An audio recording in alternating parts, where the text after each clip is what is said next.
Hey everyone, and welcome back. We are going to now build our own layout grid for our mobile screens right now. So let's jump right in. So this is actually the resource that's going to be available to you, but I'm going to show you how to build this exact same layout grid. It's both a combination of a baseline grid, which has the blue rows running from top to bottom, and then the column grid, which is that responsive column grid that's going to run left to right. And we're going to create two. We'll create one without the baseline because I know a lot of people either don't like to use baseline grids. Some people are really like big sticklers about using baseline grids and ensuring everything is like on that baseline. You know, in reality, the truth is when it comes to code, that doesn't necessarily sometimes translate as well, but we're going to do it anyways. And I'm going to show you how. So let's jump right in. So that's just our reference over here. What I'm going to do is I'm going to press F. And then I'm going to grab a screen. Let's just use the 13 Pro because I think that's what we're going to use as our screen for designing. And we'll make it responsive. So that way, you know, it's going to be able to stretch if we need it for larger or smaller screens. Stretch and shrink, that is. So let's jump in. We'll just call this mobile layout grid. And we're going to bring that up here. Now, the first thing we're going to do is we are going to just create the columns. So we are going to jump in and go to auto layout. Nope. We're going to go to our layout grid and we're going to press that little plus button. So now we have like this random like dot grid. This is really great if you want to design icons and stuff like that. We don't want to do that. So we want to actually create a columns grid. So there we go. You'll notice that on my columns grid here, I actually have 8 columns. I like having a little bit of variety because that means if I want to use a lot of horizontal scrolling because we don't have as much real estate, it allows me to set different things on these columns pretty easily. So I'm going to go and bump that count all the way to 8.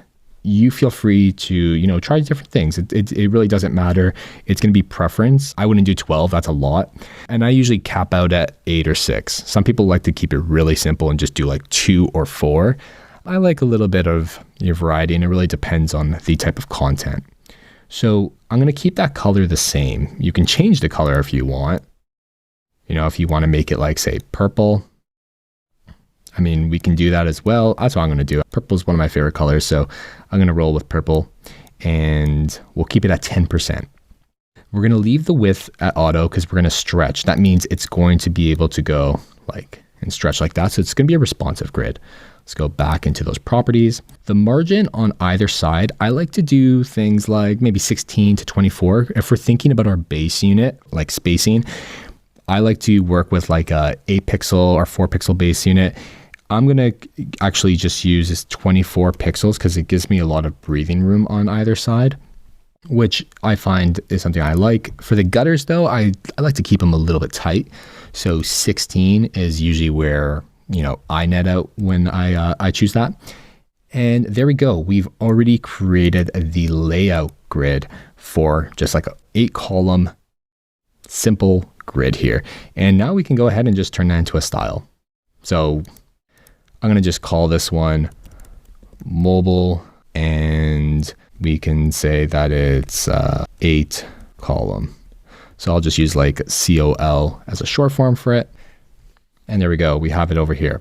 And the next thing I'm going to do actually is I'm going to make a copy of this. So I'm going to, you know, Control C, Command C and V, and make a copy over here. And I'm going to detach this style because I'm going to work on top of it now. So now this is where we're going to build the actual row baseline grid. So we can actually add a grid on top. Now, we don't need that one. We're going to go to our rows, and that looks pretty crazy. We don't want that. What we're going to actually do is we're going to keep it to auto because we just want it to, you know, flow nicely. It's going to be a red screen for now, so bear with me. Let's zoom in a bit. We are actually going to just, instead of have it stretch, because we're not like thinking about this massive modular grid or anything like that, we're just going to have it start from the top. So automatically starts from the top. And the gutters, I'm going to keep it simple. When we're thinking about like the spacing points that we're using, 4 pixels, 8 pixels, when it comes to the baseline, I like to keep it at 8 pixels because 4 pixels is really tight and there's just too much variation. I like to keep it at 8. I'm just going to keep 8 pixel on the gutter, and then on the height of the actual row, I'm going to keep 8 pixels as well. It's going to start right from the top and go down. And then I'm going to just change the color to something that, stands out a bit. So we can, use red. We can just say like, we can make it a little bit more noticeable like that. We may need to even like, change our colors. This is why people will like use something like a blue and a red, because it's just easier to see what's going on here, because it can get quite distracting. So, I mean, it's preference, whatever is going to work for you, to be honest, at the end of the day. And there we go. And now what we can do, which is really great, is we can actually combine these two into their own style. We can say something like 8 column, and 8 pixel baseline. So that way we know what that is. And if we go over here, click on the canvas, we can see our grid styles. And then we can, start adding a folder if we need to. We can edit them. Right now they're under mobile. If we have desktop styles, we can stack them above in a folder called desktop.